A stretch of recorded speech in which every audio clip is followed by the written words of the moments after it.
Welcome back to my channel guys. आज हम जिस मूवी के बारे में बात करने जा रहे हैं उसका नाम है rise of the planet of the apps और ये डिज्नी प्लस हॉटस्टार में अवेलेबल है। ये एक चिंपैंजी की कहानी है और साइंस फिक्शन एक्शन फिल्म है। तो आइए देखते हैं क्या है इस मूवी के अंदर। मूवी की शुरुआत एक जंगल से होती है जहां कुछ लोग जाल बिछा के एक चिंपैंजी को किडनैप कर लेते हैं। फिर अगले सीन में हमें एक रूम दिखाया जाता है जहां वो चिंपैंजी को एक लुकस टावर नाम के गेम के 20 राउंड्स में बना लेती है और ये देख के केमिस्ट विल रॉडमैन बहुत खुश हो जाते हैं और भाग के अपने ऑफिसर स्टीवन जेकब के पास जाते हैं और उनको बताते हैं कि उसकी ड्रग्स ALZ-112 काम कर गई है और वो ह्यूमन ट्रायल्स की परमिशन मांगता है क्योंकि वो पिछले 5.5 साल से इस पे काम कर रहा है, जिसपे जेकब कहता है कि उसके लिए उसे बोर्ड से अप्रूवल पाना होगा। अगले सीन में विल बोर्ड के सामने अपनी प्रेजेंटेशन दे रहा होता है और इधर ब्राइट आइज को ले जाने के लिए रेडी कर रहे होते हैं, पर वो बहुत एग्रेसिव बिहेव कर रही होती है और जैसे ही फ्रैंकलिन उसे एक रोप से बांधने की ट्रिक करता है वो बेकाबू हो जाती है और पूरे ऑफिस में तोड़फोड़ मचाने लगती है और दौड़ते दौड़ते प्रेजेंटेशन रूम में घुस आती है और उसे शूट कर दिया जाता है। इसके बाद जेकब फ्रैंकलिन को बोल देता है कि उसकी कंपनी में अब और कोई चिंपैंजी नहीं रखा जा सकता क्योंकि वो काफी खतरनाक होते हैं। विल उसके पास आता है और जेकब बताता है कि बोर्ड ने उसके प्रपोजल को रिजेक्ट कर दिया है और विल को वापस मॉलिक्यूलर डिपार्टमेंट में लग जाना चाहिए। इधर फ्रैंकलिन विल को दिखाता है कि ब्राइट आइज के रूम में एक बेबी चिंपैंजी है और यही वजह थी कि वो इतनी एग्रेसिव हो गई थी क्योंकि वो अपने बच्चे को प्रोटेक्ट कर रही थी। फ्रैंकलिन विल से रिक्वेस्ट करता है कि जब तक उसे एक सेंचुरी ना मिल जाए विल उस चिंपैंजी को अपने घर रख ले क्योंकि जैकब ने भी एक चिंपैंजी को कंपनी में रखने से मना कर दिया है। नेक्स्ट सीन में विल अपने घर पहुंचता है और अपने पापा चार्ल्स रोडमैन से मिलता है जिन्हें अल्जाइमर की बीमारी हो रखी होती है। वो उन्हें बेबी चिंपैंजी से मिलवाता है। फिर रात में विल चिंपैंजी के चिल्लाने की आवाज सुन के उठ जाता है और उसे बाथरूम ले जाके बिठा देता है जहां चिंपैंजी विल की उंगली पकड़ लेता है। अगली सुबह जब विल अपने पापा से चिंपैंजी को दूध पिलाने को बोलता है तो चार्ल्स देखता है कि वो अपने हाथ से ही दूध की बोतल उठा के पी ले रहा है, जो देख के वो काफी शॉक्ड हो जाते हैं। विल उसका नाम सीजर रखता है। वो बताता है कि 3 साल बाद सीजर ने संकेत प्रदर्शित किए जो कि वो बहुत बुद्धिमान है, इसलिए उन्होंने उसे रख लिया। 18 महीने तक सीजर 24 शब्दों की साइन लैंग्वेज सीख गया था। 2 साल की उम्र तक सीजर उन्हें पहेलियां और मॉडल पूरा करने लगा था जो 8 साल से ऊपर के बच्चों के लिए डिजाइन थी। 3 साल की उम्र में ही सीजर का दिमाग इंसान के दिमाग के कंपैरिजन में काफी समझदार था। अगले सीन में विल सीजर की रिपोर्ट बना रहा होता है, तभी चार्ल्स की उसकी नर्स से लड़ाई हो जाती है और नर्स वहां से चली जाती है। इसके बाद विल अपनी कंपनी से 4 डोज ALZ-112 चुरा के ले आता है और 1 डोज अपने पापा को दे देता है। अगली सुबह जब वो उठता है तो देखता है कि चार्ल्स पियानो बजा रहा है और वो एकदम ठीक हो गया है। इधर सीजर बच्चों को साइकिल चलाता देख बगल के घर में चला जाता है। उसे वहां देख के बच्ची डर के अपने पापा को बुला लेती है जो उसे बेसबॉल से मारने लगता है। विल और चार्ल्स वहां भागते हुए आते हैं और उसे साथ ले जाते हैं। इसके बाद विल सीजर को कैरोलिन के पास ट्रीटमेंट के लिए ले जाता है। सीजर उन दोनों को डिनर करने का सजेस्ट करता है। रात में कैरोलिन विल के घर आती है और उसे सजेस्ट करती है कि सीजर को खुली जगह में घूमना जरूरी है। नेक्स्ट सीन में विल कैरोलिन और चार्ल्स को सीजर के साथ रेडवुड्स नाम के जंगल में आते हैं और विल सीजर का पट्टा खोल देता है, लेकिन वो जाने से पहले विल के आगे हाथ बढ़ा के परमिशन मांगता है। फिर वो जाके पूरी जंगल में घूमता है, पेड़ों पे कूदता है और फिर 5 साल बाद का सीन दिखाया जाता है जहां सीजर रेडवुड्स में खेल रहा है और विल और कैरोलिन किस कर रहे हैं। घर वापस जाते वक्त सीजर पे एक कुत्ता भौंकता है जिस पर वो पलट के गुर्रा देता है और फिर कार में डिग्गी की बजाय पीछे वाली सीट में इंसानों के जैसे बैठता है और विल से पूछता है कि क्या वो एक पेट है। इस पे विल कहता है कि वो कोई पेट नहीं है और वो उसका फादर है और वो उसे अपनी कंपनी जेन साइज के बाहर ले जाता है और बताता है कि कैसे उसकी माँ को डी ड्रग की वजह से वो इतना इंटेलिजेंट है और बताता है कि उसके माँ के मरने पे वो उसको अपने साथ घर ले आया। घर आने पे कैरोलिन उसे पूछती है तो विल बताता है कि 112 ड्रग वाकई में काम करती है और इसका प्रूफ सीजर और उसके फादर है, पर कैरोलिन कहती है कि सीजर उनके पीछे फिट नहीं हो पाएगा। अगली सुबह ब्रेकफास्ट के टाइम पे चार्ल्स उल्टे फॉक से एक फ्राई काट रहा होता है। ये देख के विल को डाउट होता है और वो रिपोर्ट देखता है तो समझता है कि उसकी फादर की बॉडी 112 ड्रग को रेजिस्ट कर रही है और डिसीज को वायरस को दोगुना बढ़ा रही है। इधर चार्ल्स अपने नेबर की कार चलाने की कोशिश में आगे और पीछे वाली कार भिड़ा देता है जिसकी वजह से उसकी उस नेबर से लड़ाई हो जाती है और ये देख के सीजर गुस्से में वहां आता है और उस नेबर को मारता है और पीछा करके उसकी उंगली काट लेता है, पर चार्ल्स के रोकने पर वो रुक जाता है और डर के उसके गले लिपट जाता है। अगले सीन में दिखाते हैं कि सीजर को एनिमल कंट्रोल द्वारा ले जाया गया है और वापस पाने के लिए विल को कोर्ट का ऑर्डर चाहिए होगा जो उसे 90 दिन से पहले नहीं मिल सकता। वो अपने फादर से प्रॉमिस करता है कि वो सीजर को वापस ले आएगा। अगले दिन वो जेन साइंस में जाता है और जेकब को बताता है कि उसने 112 अपने फादर पे टेस्ट की थी और वो सक्सेसफुल रही, पर उनका इम्यून सिस्टम उसे रेजिस्ट कर रहा है, इसलिए उसे एक और एग्रेसिव ड्रग को टेस्ट करना जरूरी है।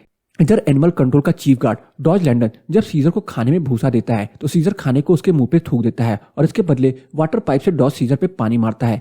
सीजर वहां दीवार पे अपने घर जैसी एक खिड़की बनाता है और उसी के पास लेट जाता है। इधर जेकब्स विल को 10 एप्स देता है जिनमें से एक कोबा नाम का एक चिंपैंजी पे विल अपनी 113 ड्रग्स टेस्ट करता है। टेस्ट के टाइम पे फ्रैंकलिन का मांस उतर जाता है और पाइप निकालने की वजह से कुछ गैस उसमें घुस जाती है।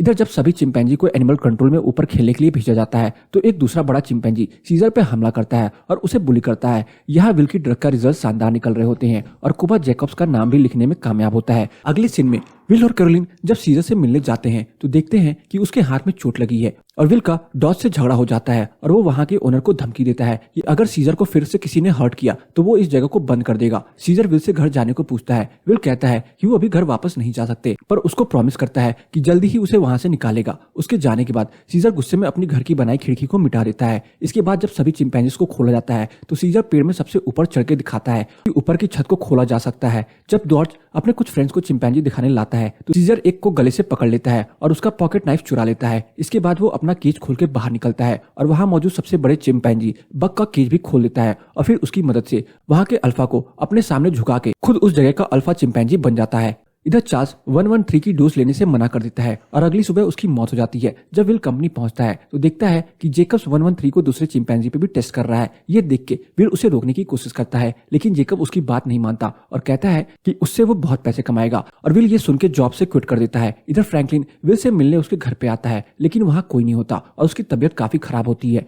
नेक्स्ट सीन में विल एनिमल शेल्टर के ओनर को रिश्वत देके सीजर को निकलवाने आता है लेकिन जब वो सीजर को वहां से चलने को कहता है तो सीजर केज का गेट बंद करके मुंह मोड़ लेता है। इसके बाद सीजर वहां मौजूद सभी एप्स को कुकीज चुरा के दे देता है और जब वहां का दूसरा गार्ड मेन गेट का कोड डाल के बाहर जाता है तो सीजर वो कोड देख लेता है। फिर रात में सीजर गेट अनलॉक करके उस जगह से बाहर निकल जाता है और विल के घर पे पहुंचता है जहां वो देखता है कि विल कैरोलिन के साथ सो रहा है। इसके बाद वो ALZ 113 चुराता है और वापस शेल्टर में जाके उस ड्रग खोल के सभी एप्स को दे देता है जिससे सबकी इंटेलिजेंसी इनहेंस हो सके। अगली सुबह जब वहां का ओनर घर के लिए जा रहा होता है वो देखता है कि चार्ल्स और एक सर्कस एप सभी एप्स को इकट्ठा करके साइन लैंग्वेज सिखा रहे हैं। इधर फ्रैंकलिन के घर उनकी नेबर आती है और देखती है कि फ्रैंकलिन अपने बेड पे मरा पड़ा है और मुंह और हाथ में खून है। शेल्टर में जब सभी एप्स को वापस केज में जाने को हॉर्न बजाता है तो सीजर वापस नहीं जाता और उसकी डॉज से लड़ाई हो जाती है और वो उसका हाथ पकड़ लेता है। जब डॉज सीजर का हाथ छोड़ने को बोलता है तो सीजर बहुत तेज से नो बोलता है जिसे सुन के वो और दूसरा गार्ड दोनों शॉक रह जाते हैं। इसके बाद सीजर डॉज को अपने केज में बंद करके बाकी सभी एप्स को बाहर निकाल देता है और दूसरे गार्ड को भी एक केज में बंद कर देता है।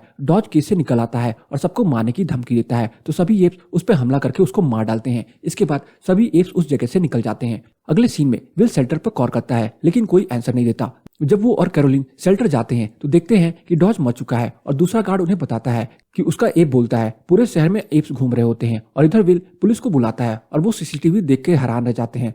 विल वहां पे पड़ी 113 ड्रग की बोतल देख के समझ जाता है कि सीजर कहाँ गया होगा। इधर सीजर सभी एप्स के साथ मिलके जेंसिस कंपनी की बिल्डिंग में हमला कर देता है और वहां मौजूद सभी एप्स को बाहर निकाल देता है। जेकब्स अपने ऑफिस में आ रहा होता है तब उसके पास उसकी असिस्टेंट लिंडा का कॉल आता है और वो बताती है कि 113 ड्रग की वजह से फ्रैंकलिन की मौत हो गई है। जैसे ही जेकब अंदर घुसता है वो देखता है कि पूरा ऑफिस तहस नहस है और चारों तरफ एप्स हैं। वो भाग के बाहर जाता है और पुलिस के हेलीकॉप्टर पे बैठ जाता है। नेक्स्ट सीन में सारे एप्स सीजर के ऑर्डर पर पूरे शहर पर घूम रहे होते हैं और वो ब्रिज पे पहुंच जाते हैं। विल और कैरोलिन समझ जाते हैं कि सीजर सबको रेडवुड्स ले जाना चाह रहा है। सभी चिंपैंजी की वजह से ब्रिज में जाम लग जाता है और एक तरफ पूरी पुलिस फोर्स उन्हें शूट करने के लिए तैनात हो जाती है।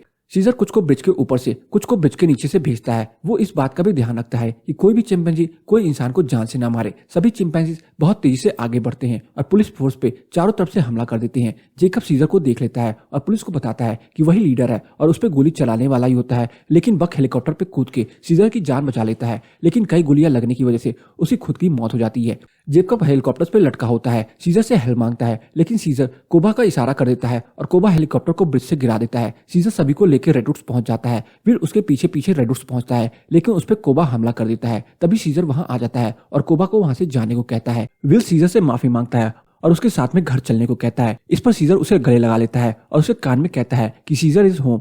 विल उससे समझ जाता है और कहता है कि ठीक है ये सीजर का घर है। इसके बाद सीजर चला जाता है और पेड़ पे सबसे ऊपर चढ़ जाता है और सभी एप्स उसके पीछे पीछे पूरे जंगल में बस जाते हैं और मूवी का दी एंड हो जाता है। तो बस आज की इस वीडियो में इतना ही। आपको मेरी इस मूवी का एक्सप्लेनेशन कैसा लगा कमेंट सेक्शन में जरूर बताएं और अगर आपको मेरी इस मूवी की एक्सप्लेनेशन पसंद आई हो तो वीडियो को लाइक करके जाना ना भूले। चैनल पे नए हैं तो चैनल को जरूर सब्सक्राइब कर ले ताकि मुझे ऐसी ही मोटिवेशन मिलती रहे और मैं आप सबके लिए अच्छी से अच्छी वीडियोस लाता रहूं।